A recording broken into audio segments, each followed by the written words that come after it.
नमस्कार दोस्तों, स्वागत है आप सभी का हमारे चैनल पटवास विजडम हब में। आज के इस वीडियो में हम कंप्यूटर से जुड़े कुछ महत्वपूर्ण फुल फॉर्म्स के बारे में बात करेंगे। ये फुल फॉर्म्स हर कंप्यूटर यूजर को जानने चाहिए क्योंकि ये महत्वपूर्ण हैं और कंप्यूटर के प्रमुख हिस्सों और उनकी कार्यप्रणाली को समझने में मदद करते हैं। तो चलिए शुरू करते हैं। CPU central process unit. सबसे पहले बात करते हैं CPU यानी सेंट्रल प्रोसेस यूनिट की। इसे कंप्यूटर का दिमाग भी कहा जाता है। CPU सभी कमांड को प्रोसेस करता है और कंप्यूटर के हर कार्य को नियंत्रित करता है। यह आपके कंप्यूटर के लिए किसी भी कार्य को करने में मुख्य भूमिका निभाता है। अब बात करते हैं ALU अर्थमेटिक लॉजिक यूनिट।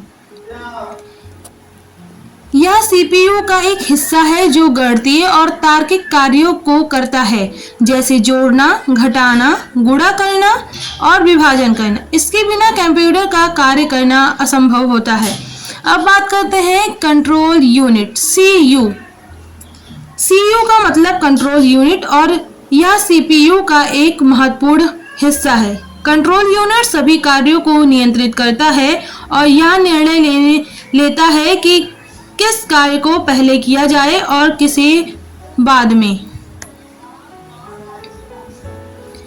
अगर आप हमारे चैनल पर नए आए हैं तो प्लीज लाइक, शेयर और कमेंट करना ना भूलें।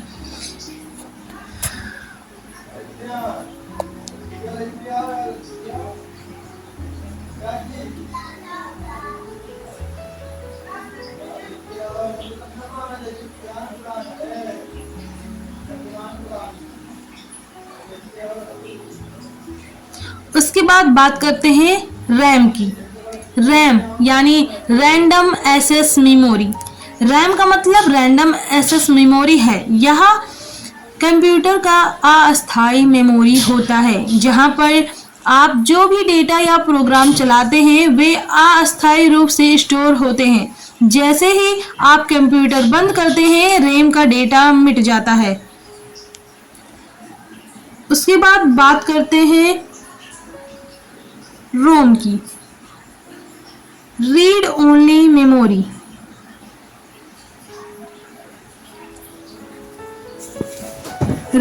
रोम का मतलब रीड ओनली मेमोरी यानी वह मेमोरी जिसमें केवल एक बार डेटा लिखा जाता है और बाद में उसे पढ़ा जाता है, लेकिन उसे बदला नहीं जा सकता। यह अस्थायी मेमोरी होती है यानी इसका डेटा स्थिर होता है और जब तक कंप्यूटर को बंद नहीं किया जाता या नहीं मिटता।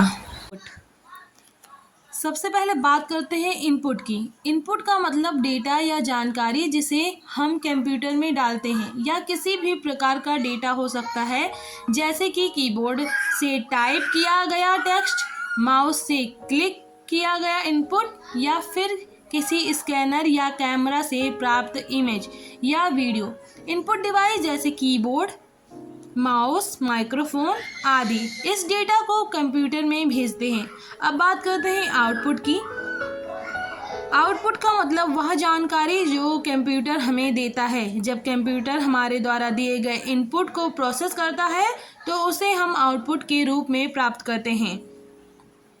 अब बात करते हैं HDD यानी हार्ड डिस्क ड्राइव।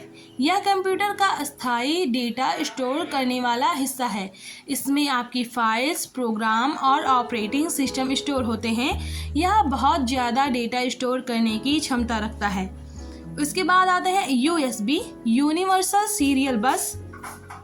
USB का मतलब यूनिवर्सल सीरियल बस या एक पोर्ट होता है जो डेटा ट्रांसफ़र और डिवाइस को कंप्यूटर से जोड़ने में काम आता है, जैसे कीबोर्ड, माउस, पेन ड्राइव आदि। अब उसके बाद बात करते हैं VDU विजुअल डिस्प्ले यूनिट, जो कंप्यूटर स्क्रीन को कहा जाता है। यह कंप्यूटर पर दिखाई जाने वाली जानकारी को डिस्प्ले करता है जिससे यूजर्स को जानकारी मिलती है। उसके बाद DVD। अब बात करते हैं DVD डिजिटल वर्सेटाइल डिस्क। इसे डिजिटल वीडियो डिस्क भी कहा जाता है। यह एक ऑप्टिकल स्टोरेज डिवाइस होती है। इस्तेमाल वीडियो, सॉफ्टवेयर, मूवीज, म्यूजिक और डेटा को स्टोर करने के लिए किया जाता है। डीवीडी की स्टोरेज क्षमता सीडी से कहीं ज़्यादा होती है। ये सामान्य डीवीडी में लगभग 4.7 GB डेटा स्टोर किया जा सकता है, जबकि डबल लेयर डीवीडी में 8.5 GB तक की क्षमता होती है। डीवीडी को पढ़ने और लिखने के लिए डीवीडी ड्राइव की ज़रूरत होती है, जो कंप्यूटर या लैपटॉप में लगाई जाती है। ये ड्राइव लेज़र लाइट का इस्तेमाल करके डेटा को पढ़ती और लिखती हैं। आजकल पेन ड्राइव और क्लाउड स्टोरेज के आने से डीवीडी का इस्तेमाल थोड़ा कम हो गया है, लेकिन ये आज भी एक विश्वसनीय स्टोरेज विकल्प मानी जाती है। Thank you for watching. Like and subscribe.